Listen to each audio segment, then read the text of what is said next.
नसल्ली अला रसूलिहिल करीम। बिस्मिल्लाहिर्रहमानिर्रहीम। अस्सलामु अलैकुम।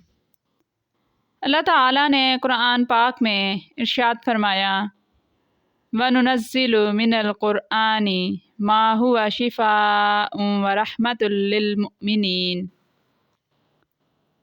और हमने नाजिल किया कुरान पाक को जो कि शिफा और रहमत है मोमिनीन के लिए।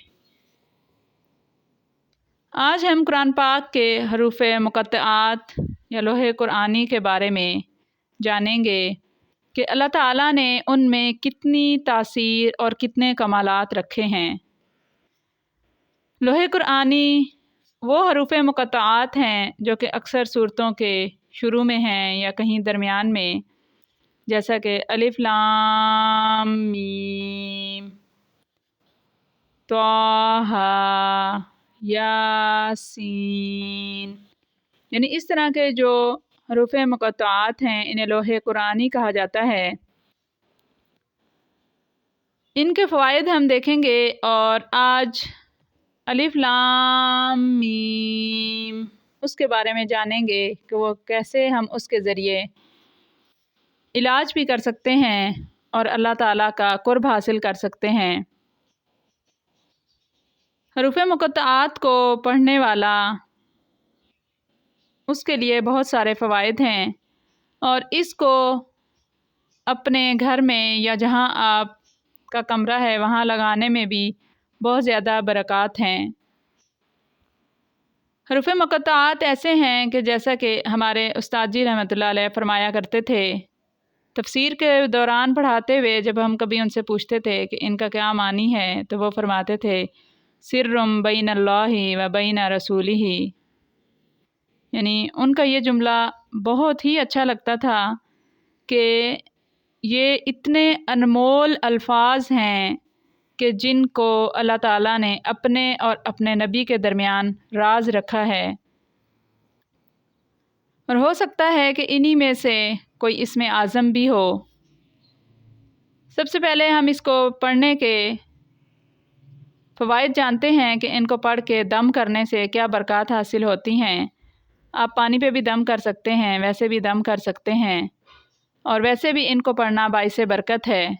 फिर हम अलिफ लाम मीम उसका अमल जानेंगे। हरूफ मुक़त्तआत यानी लोहे कुरानी को पढ़ने से मिर्गी वाले को कान में दम करने से मिर्गी ख़त्म होती है।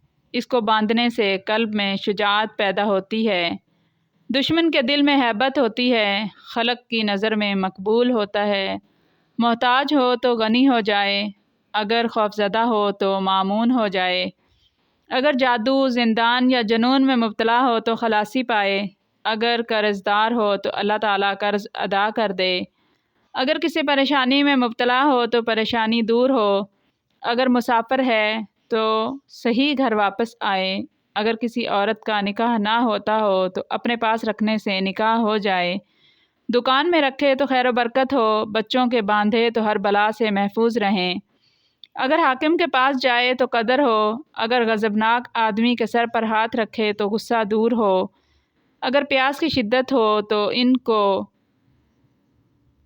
भगो के चूस ले, अगर बारिश के पानी में रात को डालकर सुबह निहार मुँह पीने से हाफजा तेज़ होता है, अगर बेरोज़गार इसको पहने तो रोज़गार मिले, अगर इस्लामी महीना की पहली जुमेरात को धोकर पिए तो साल भर आशूबे चश्म से महफूज रहे, अगर इनके ज़रिए कोई जायज़ हाजत तलब की जाए तो वो पूरी हो।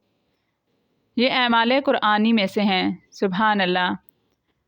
अब हम आज के अमल की तरफ चलते हैं। अमल इस तरह है कि आपने अव्वल आखिर 3-3 मरतबा दुरूद पाक पढ़ के हर्फ अलिफ लाम मीम पढ़ना आपने इसको बिल्कुल सही तरीके से है, यानी इसकी अदायगी बिल्कुल सही हो कि जो मद है, मीम मुशद्दद है, उसको किस तरह अदा करना है। तो इसको सही तरीके से 40 मरतबा पढ़ना है दरमियान में। 40 मरतबा पढ़कर आप पानी पर दम करके रख लें, अपने हाथों पे फूंक मारें और उसको जिस्म पे मल लें और अपनी उंगली से दाएं हाथ की دائیں انگلی سے اپنے سینے اور ماتھے پر لکھ لیں، اسی طرح جس طرح لکھا جاتا ہے، تو انشاءاللہ اس کی برکت سے اللہ تعالیٰ بڑے سے بڑے مرض کو دور فرما دیں گے، ہر قسم کے جادو آسیب سے حفاظت رہے گی۔ جس دن یہ عمل کیا جائے گا اس دن انشاءاللہ تمام مسائل اور مصیبتوں سے نجات رہے گی۔ اس کے ساتھ ساتھ جو صبح اور شام کے وظائف ہیں ان کو بھی اختیار کیا جانا چاہیے۔ جزاکم اللہ خیرا۔